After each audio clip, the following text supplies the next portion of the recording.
Hey guys, today I wanted to show you my newest knife. This is the SOG Studies and Observations Group Stout FLK in Blackout. So lately, I've been looking for a knife a lot like this one, actually. I've been looking more for a knife for my everyday carry that's about a 2.5-inch blade, so something relatively small that's non-threatening, something easy to carry, and something easy to deploy. Not only deploy as in open up the blade, but deploy as in remove it from my pocket without having to struggle and, tear my jeans open and tear my pockets with some G10 and a rough clip on there. So frame locks have been the go-tos lately. SOG just released this knife, and I saw it on Instagram, and I had to buy it immediately. They had a sale on it and everything. I think I got it for about $50. And so far so good. I've had it for about a week now, and I can tell you it's very reliable and sturdy as far as I'm concerned with the things I've used it for. We have a D2 blade. D2 is a steel that I'm fairly familiar with. I've had it in a lot of other knives, and I know that it's not very difficult to sharpen compared to other knives, especially other knives like harder steels and everything are definitely harder to sharpen. And so even though they last longer, the edge lasts longer, I don't give it as much time after they're dull. I kind of just want to move on to something else because I honestly, at least at this point in my life, I'm not very good at sharpening right now. So I prefer to have something that's going to last a little bit longer and keep an edge better. And then if I have to sharpen it, I prefer it to be a softer metal such as D2 that I can easily sharpen and give it a serviceable edge to relatively quickly rather than, sit down and struggle with it for a long time. But for this knife, there was a couple extra things about it that I didn't realize I was going to like until I had it in my hand, and that's a good thing. First of all, as you can see here, you have a pretty high ground edge. I really like how high this edge is ground. It's just so beautiful looking and practical.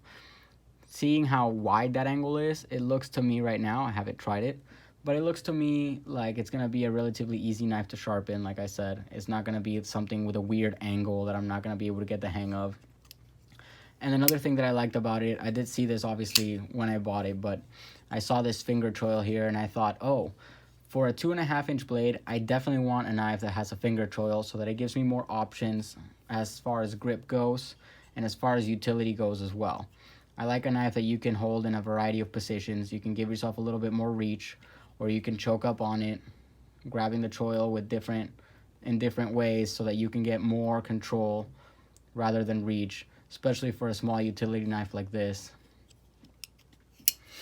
Besides the high ground edge and this wonderful finger choil, I was not aware of until I got it, and although right now I can't really show you because my lighting is not great, there are ball bearings in the pivot system of this knife, which makes it incredibly smooth and very fun to flip open and fiddle with all day long.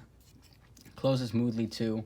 You can deploy this in a variety of ways, also because you don't only have the option of a flipper, which I do like having a flipper, but I like knives that have a flipper as an option to another opening method. In case you want to open it slowly, maybe you don't want to flip it open, you want to just kind of do like one of these. I've had times in my life where I haven't wanted to flip a knife open and make the loud clicking sound. So instead, to open something, discreetly, for example, one time it was for my birthday, I was at a restaurant, I wanted to open up a gift somebody gave me. And so I opened up my knife that I had in my pocket about this much, just cut the tape on the box, and I was able to put it away very quietly under the table. It was not a big deal to flip open a knife at a restaurant and everybody kind of, turned their head and what's going on over here or whatever. So I like having the ability to be discreet with that. Although I don't really use them, this knife also does have a little finger choil here. And it's got a nice medium traction G10 that gives you a nice little solid grip here without you feeling like it's, wearing down the skin on your hand. Like a lot of G10s that I've had, it's been very grippy and very secure grip, but it starts to rip a hole in your pocket after, putting it in your pocket and removing it so many times. Again, why I wanted to have a knife this time with a metal on metal contact point on the clip. Another bonus is the deep carry pocket clip. So it's a very discreet knife to have, and just overall, it carries very low in the pocket and it doesn't protrude outward. It's not something that you that's very heavy or large, so you don't really realize it's in your pocket until you need it. So as of now, like I said, I've had it for about a week, and I've opened up a variety of things with it: boxes, envelopes, plastic envelopes, padded envelopes, all kinds of things like that. But the best thing about it was when I needed to cut some zip ties off of something I bought on Amazon. It was like a kitchen utility thing, and it comes with a little cardboard in the back, and it's just like zip tied to the front of the cardboard like that. So to flip the cardboard over and be able to push into the zip tie with it to cut it open was very easy and a very pleasant way to open that without damaging my product. Another wonderful thing that this blade will offer you is if you want to not cut the zip tie and just open it, this sharp point here fits very well into the medium size, into the square of the medium size zip tie, so you can pry open the little tab that keeps the zip tie closed. That's a very good way for me to open zip ties sometimes.